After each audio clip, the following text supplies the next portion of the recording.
we do a series of workshops that take students through all the different stages of writing, from how do I prepare my first outline, to how do I write a literature review, to how do I edit, or how do I avoid plagiarism, that sort of thing.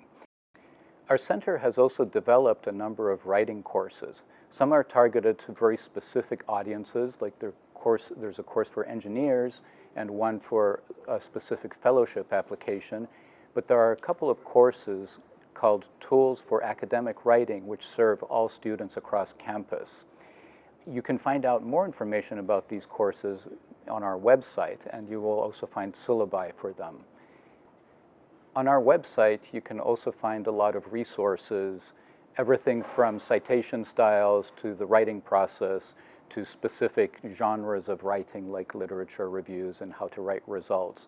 We also have links to a lot of useful websites for writing.